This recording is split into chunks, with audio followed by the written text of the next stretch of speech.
Blah! It's that spooky time of the year which gives me a good excuse to talk about something in the horror genre. More specifically, a movie about vampires. You know, bloodsuckers, pale ones, creatures of the night. Vampires in fiction have been around the block for a little while now, since the introduction of the fancy man vampire in 1819 to the funny roommate vampires of today. Bloodsuckers have come in many different shapes and sizes. For the sake of keeping things brief, I'm just gonna stick to the visual medium. Sometimes, vampires are in gothic romances. Sometimes they're given a unique and creative twist. Sometimes they're anime. And sometimes they're weird and really angsty. There's so many different takes on the vampire legend that at this point there's probably a little something for everyone. Looking for some delicious gothic horror? Have at it. Want some animated fun for the whole family? Be my guest. Want teen romance? I mean, it's there if you want it. I usually go for the gothic variety, but right now I'm kinda craving something with a bit of action. Something that's cool, but also a little silly.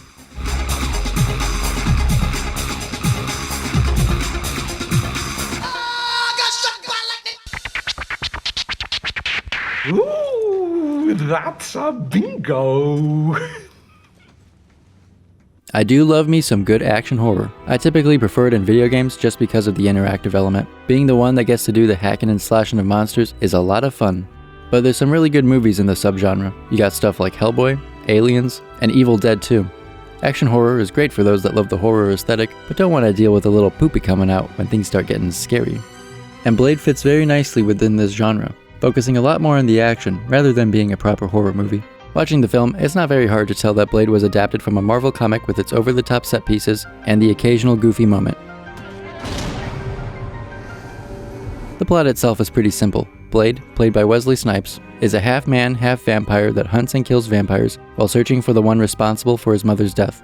Along the way, he meets Karen Jansen, a hematologist that gets roped into the story when she's bitten by a vampire and finds herself at risk of turning into one.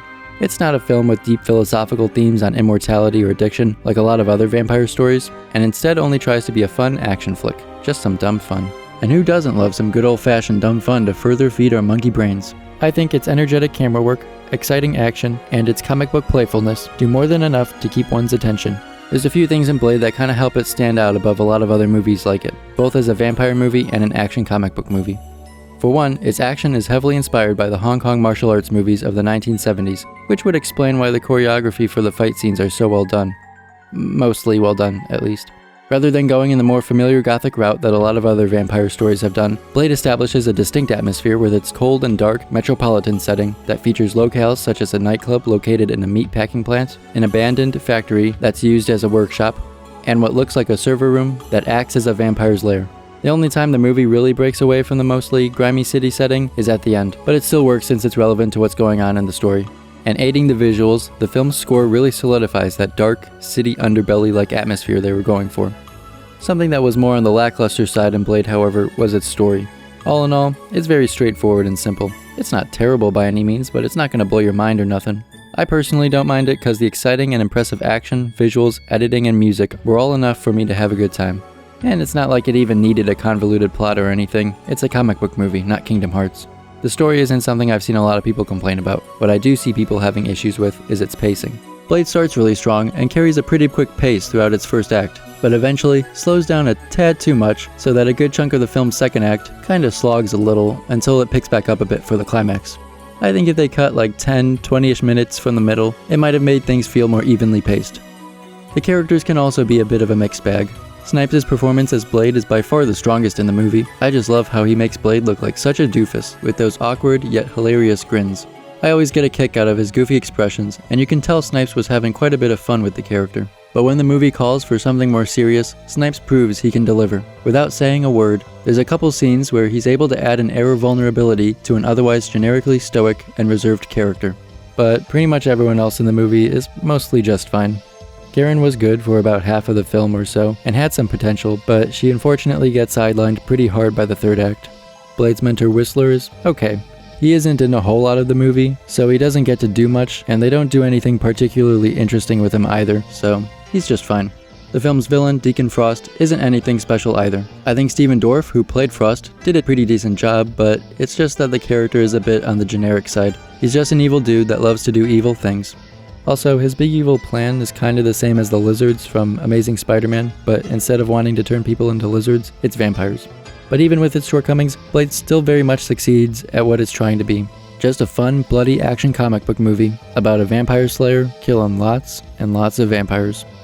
Now, without further ado, I think it's time we really sink our teeth into Blade. The movie opens with a brief scene showing Blade's origin, in which his mother, who is being carried through a hospital, is bleeding out from a vampire bite while she gives birth. Once the opening credits are over, the movie instantly starts putting the pedal to the metal with an exciting throwdown at a vampire nightclub between Blade and a horde of party-going vamps. It's a real good attention grabber as they waste no time getting into the action, and we're given a good idea as to what this movie's gonna be all about.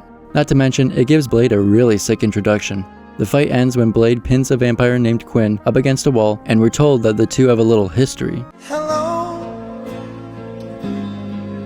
After telling Quinn to give my regards to Frost, Blade just lights him up, presumably killing him. Quinn's charred corpse is brought to a hospital to be autopsied, and we're introduced to forensic pathologist Curtis Webb, who checks out the body real quick before going to his ex, Karen Jansen, to ask her to check out this wicked cadaver he's got. After meeting these two, it's pretty clear that Karen and Curtis are about to get roped into this whole underworld of vampires, and they're gonna meet Blade and become like his companions, and on this journey, they're gonna work out their problems and realize that they still love each other, and... Quinn quickly catches a fleeing Karen and gives her a nice little bite when Blade just casually comes walking down the hall. He says he came back to finish you off. This part kinda confuses me a little, because as we saw earlier, Blade said, give my regards to Frost. So I figured he let Quinn live on purpose so that he could give his regards to Frost. But now he's back to kill Quinn even though he just woke up and hasn't been able to see Frost yet. So if Blade just wanted Quinn dead from the start, then why didn't he make sure he killed him at the nightclub instead of just lighting him on fire and leaving? Anyways, Quinn escapes from the hospital, making some jaguar sounds as he runs off into the darkness. Blade and a bitten Karen carefully escape the hospital together. He takes her to his little hideout where we're introduced to Cool Guy Whistler, who took Blade in as a wee child and raised him to be the ultimate vampire killer. Unlike his adopted son, Whistler is a normal human that got into the vampire hunting life years ago after his family was killed by a bloodsucker. Whistler helps to slow down Karen's vampire transformation process by injecting the poor lady with a syringe of garlic sauce. Then, we get to officially meet Deacon Frost, who gets called into a meeting of the vampire elders so he can get chewed out by them. This is where they do some info dumping, and we learn a little about how these vampires operate in modern society. The vampire community is apparently ruled by the 12 elders, with this one guy named Dragonetti as their one supreme vampire overlord, and they explain that they've got these deals with some politicians or something to turn a blind eye to their dirty deeds, and that the vampires try to stay as hidden as possible because they don't want to draw too much attention to themselves, so as to try to stay hidden from the general public. It's not terribly interesting stuff, but I guess if you were looking for a taste of some vampire bureaucracy, it's there. But the elders are quite unhappy with Frost because he's been breaking some of their real important vampire rules. And they also hate his guts because he ain't a pureblood, meaning he was born a human and at some point in his life got bit and turned into a vampire rather than just having been born one. And the whole idea of there being purebloods is another thing in this movie that kinda confuses me, because usually in vampire stories, they don't age. When a person gets turned into one, they stop aging because they become an immortal being. So in Frost's case, he would have been in like his mid to late 20s when he got turned, so he'd look like this for the rest of his existence. But for a pureblood that was born a vampire, shouldn't they also not age? So wouldn't they always look like a newborn? Or do you think they just pop out looking like this? Anywho, Frost isn't a big fan of the elders either, cause he's a bit more on the radical side, and despises humans so much he just can't stand that vampires have to stay hidden in the shadows instead of having dominion over the world. So that causes a little tension between him and the elders. Meanwhile, Karen wakes up and starts looking through Blade's stuff. Originally, this scene was going to be longer, and after Karen checked out Blade, she'd go on to find this mysterious tank, and floating in it would have been this grotesque, human monster hybrid child. And as Karen would approach it to get a closer look, the creature would wake and go blah. Unfortunately, the producers over at New Line thought it was too creepy or something, and said they didn't want it in the movie. So rather than finding a weird vampire monster babby, Karen just sees Blade juicing a little, and then tries to run away. Alas, it was a pointless endeavor, cause Blade can just fly apparently.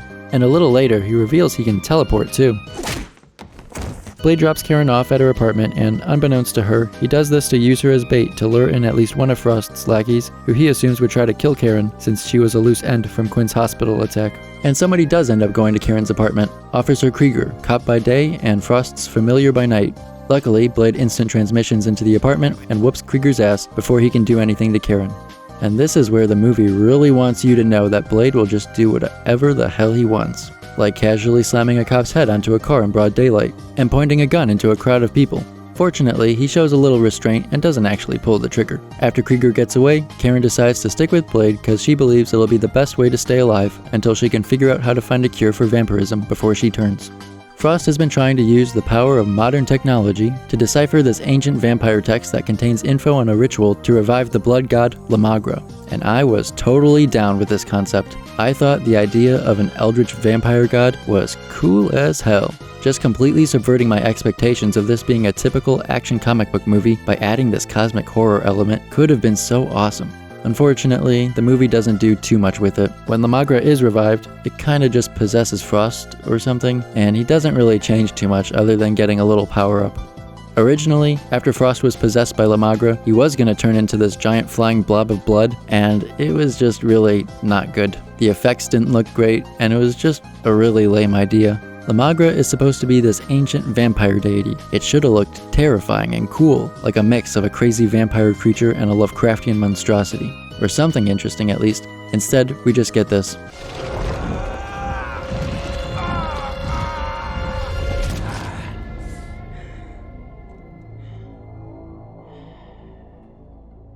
If there had been this huge shift into cosmic horror, the movie would have been so much more wild and interesting and unique. It would have been kinda like Bloodborne.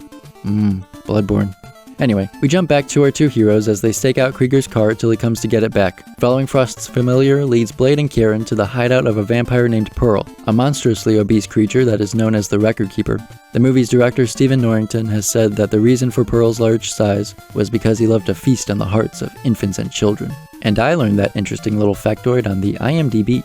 Blade, with Karen's help, interrogates Pearl and learns about Frost's plans to revive Lamagra. We then get to see Blade backhand the shit out of a kid, as Quinn and some lackeys come to capture him for Frost. And for the first and only time, we get to see Whistler join in on the action and kick a tiny bit of ass. He mostly just shoots up a bunch of vamps, but at least he made a pretty cool entrance. The movie then shows us that Frost just happens to have this sunscreen for vampires that lets him go out during the day, and they don't explain this whatsoever. It's just a thing that exists. But Frost and his goons take Dragonetti out for a nice trip to the beach and make him go bye-bye. Karen gets to work and is able to make a vampire cure for herself, while Blade goes out for a nice walk and bumps into Frost, who absolutely dogs on this poor girl. Whistler and Karen are attacked by Frost and co., and Cool Guy Whistler is taken out with relative ease. Poor guy didn't really get to do all that much in the movie. While I think the character was a little underutilized in the story, he does get a good death scene, where we see Blade visibly disturbed by what's happened. You can tell he cared about his father figure, and that his death hits him pretty hard. It's a good-ass scene. We head into the film's final act, with Frost explaining his evil plan to Karen, that when he unleashes the blood god into the world, it will turn every single human into a vampire. Now, there's a bit of a glaring hole in the logic of that plan, being that if every human on Earth became a vampire, then whose blood would they drink to survive? And the movie has no interest in explaining this. At least not in the film's final cut. There is a deleted scene that shows Karen asking this exact question, and Frost shows her that he's created this system where he's got a stockpile of humans in these big blood bags that are regularly harvesting their blood, and that they'd apparently be able to produce enough to sustain all of vampire kind. And you actually get to see some very briefly in the beginning of the movie. Right before the big opening fight at the nightclub, a vampire brings a human to the club, and as they're making their way through the meatpacking plant, they pass by some of these human blood bags. The guy even notices them, but he gets too distracted by hot horny vampire lady to get the hell out of there. I'm not entirely sure why they decided to cut the scene of Frost showing his blood bags to Karen, but I think it would have been better if they kept it in. At least that way there's an explanation for the pretty obvious flaw in Frost's macabre machinations. Going back to Blade, the mad lad goes on the warpath and storms Frost's penthouse in search of vengeance. And also Karen. He makes his way to Frost's bedroom, where the truth is finally revealed. I think the twist with Blade's mom was a pretty neat idea. I would have liked it if they spent a little more time on it, but since it happens right before the film's climax, there was too much other stuff going on. But I love that this twist forces Blade to reckon with the fact that his mom, his whole reason for killing vampires, not only didn't die, but that she's also been another one of the monsters he despises the entire time.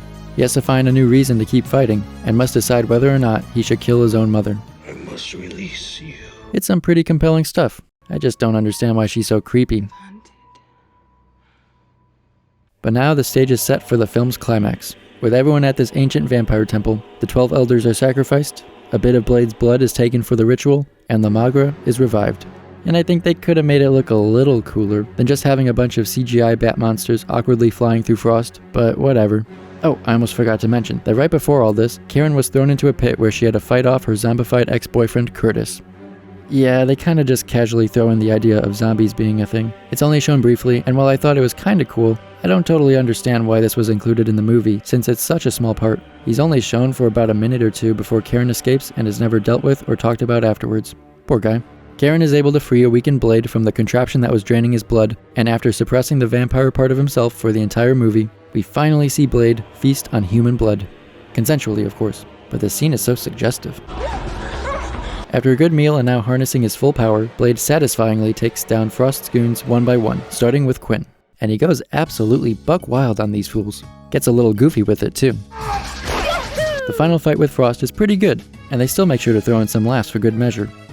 Now, as fun as it was watching Frost explode into a pile of mush, I did think of another way they could have ended the fight. I'm no screenwriter, but imagine if you will, Blade and Frost duke it out with each other like they do, but at the end, instead of killing him, what if Blade cured him? I mean, the movie went through the trouble of including the plot point of there being a cure for vampirism now, so why not use it a little? On top of that, can you think of a more fitting punishment for Frost than getting turned back into a human? The man despises them with his entire being. The movie's script describes him as a vampire equivalent of a racial supremacist. Frost being forced to become human again would have been the ultimate humiliation for him. I know this idea has some flaws. With Frost having been possessed by La Magra, he was no longer a normal vampire, and therefore it could be argued that the cure Karen made might not work on him. But it's a comic book movie. I'm sure some explanation could be created. There's also the fact that if Frost was turned back into a human, then what's stopping him from just getting another vampire to turn him again? And I'm sure there's a number of solutions to this problem. One, for example, is that Blade could keep Frost as his prisoner and just make sure he's not able to come into contact with another vampire. Regardless, it was just an idea I had for a slightly more creative ending rather than the typical hero beats villain, villain dies, the end. But I guess if it ain't broke. In this final fight, we have what is probably my favorite moment in the movie, being Blade's one-liner right before he kills Frost. There's a lot of moments in this movie that just make me vibrate from laughing at how silly they are. Motherfucker, are you out of your damn mind? Blade definitely has a playful nature, and they really embrace the comic bookiness of it all, so there's quite a few goofy moments. We got Blade's dorky smiles, his over-the-top expressions of surprise, going so hard just beating the fuck out of these vampires, and saying this beautiful, almost nonsensical one-liner at the end of the movie. Some motherfuckers are always trying to ice skate uphill. They make me laugh. After Frost is dealt with, and Blade and Karen reach the surface, our heroes get to see the dawn of a new day. But it doesn't mean that this is the end. Even though this threat is over, Blade's resolve is only strengthened and is still just as determined to keep fighting. The movie ends on a brief encounter in Moscow where we see Blade continue his quest to rid the world of vampires. In Roger Ebert's review of Blade, he wrote, "At a time when too many movies are built from flat, TV-style visuals of people standing around talking, movies based on comic books represent one of the last best hopes for visionary filmmaking," which is ironic given how oversaturated the comic book movie genre has become since the end of the 90s, and in part due to how successful Blade was when it came out. Later in his review, Ebert added that Blade is a movie that relishes high visual style. It uses the extreme camera angles, the bizarre costumes and sets, the exaggerated shadows, the confident cutting between long shots and extreme close-ups. It slams ahead in pure visceral imagery. And I couldn't agree more. Blade is a comic book movie through and through, for better and for worse. The story isn't anything special. While the titular character is very entertaining, the supporting characters kind of fall flat, and its special effects can be kinda hit or miss. But it still very much succeeds in what it's trying to do, providing people who are open to the experience with a fun and bloody vampire action flick. With all its flaws, I wouldn't say that Blade is a great movie, but damn if it ain't a good time. Blah!